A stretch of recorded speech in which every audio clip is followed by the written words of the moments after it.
Good morning, students. Today we are going to start with mass spectrometry. In previous lecture we have discussed about the theory of mass spectrometry as well as the instrumentation. A variety of the instruments are used to get the mass spectrometry. Mass spectrometry is the most accurate method for determining the molecular mass of the compound and its elemental composition.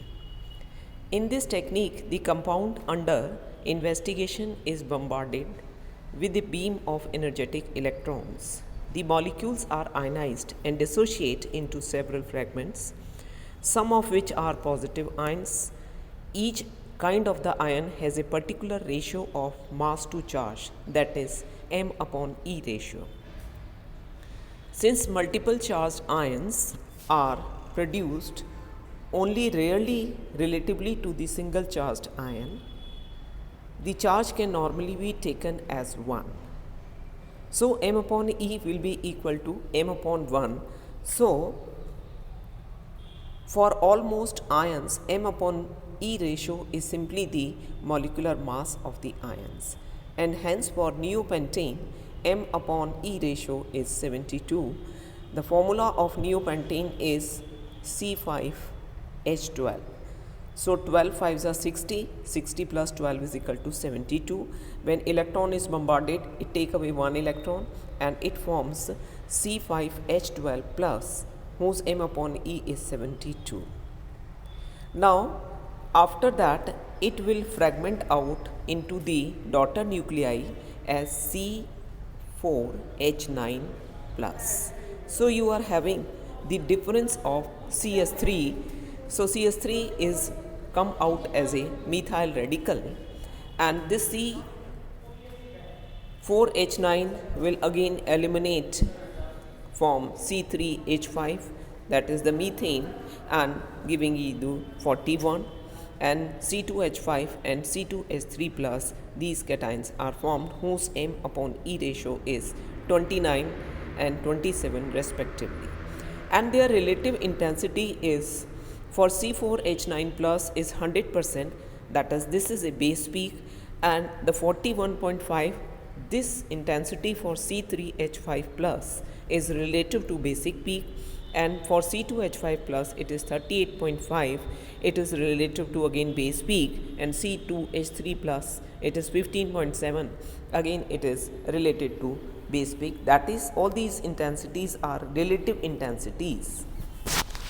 The molecular ion here C5H12 is called parent ion and as designated M plus. So one can find out the molecular weight of a compound. The set of the ions, daughter ions or the fragments ions, are analyzed in such a way that a signal is obtained for each value of m upon E. The intensity each signal represents abundance of ions producing the signal.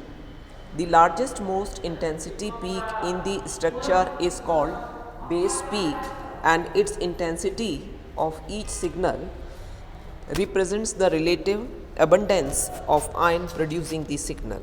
The largest most intense peak in the structure is called base peak, and its intensity is arbitrarily assigned a value of 100%.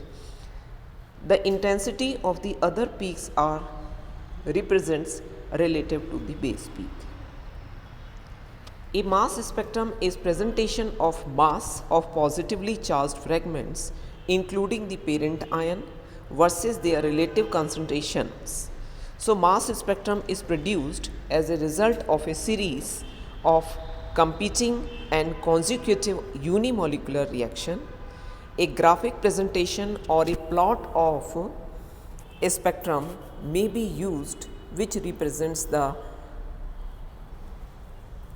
intensities of signal at various m upon V values.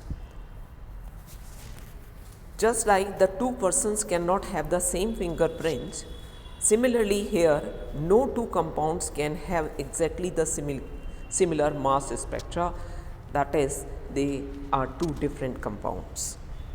The mass spectrometry is not a true spectroscopy technique because the absorption of electromagnetic radiation is not involved in any way. So it is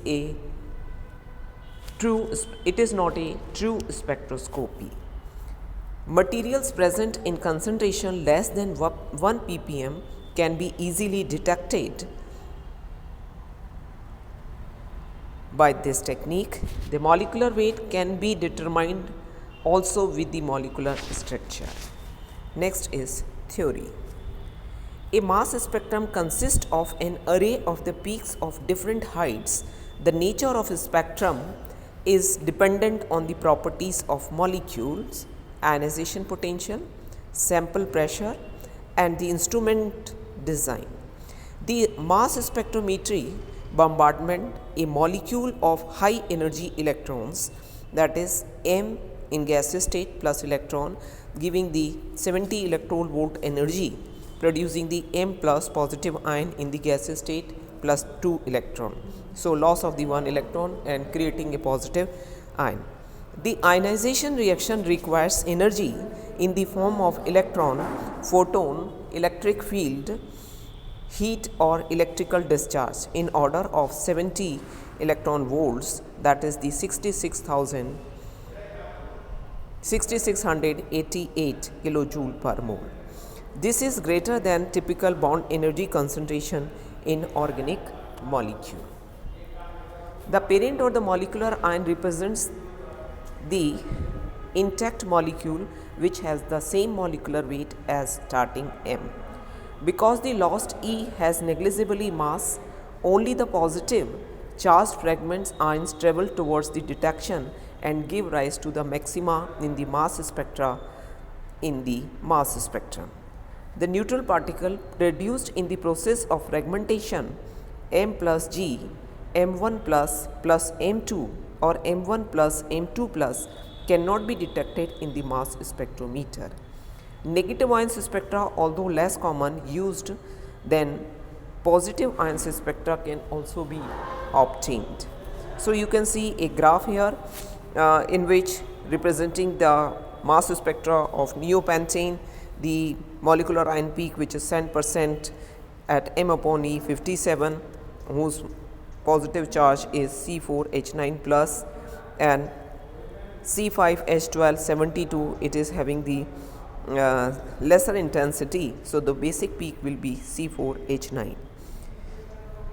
Next you have C3H5 plus at 41 and C2H5 at 29 in and a one more peak with the lesser intensity at 27. Now we are taking the basic function of mass spectrometry. The mass spectrometry is designed to perform the following functions. First, to vaporize the compound by varying volatility. Second, produce the ion from the neutral compound in the gas phases. Third, the separate ions according to their M upon E ratio, and to detect the ions producing or corresponding signals. So by these functions we have mass spectrometer will produce a mass spectrometer graph. So this mass can be give the elucidation of the molecular weight of a compound, and it will give the idea of the fragmentation and the parent ion peak and the molecular ion peak. Thank you.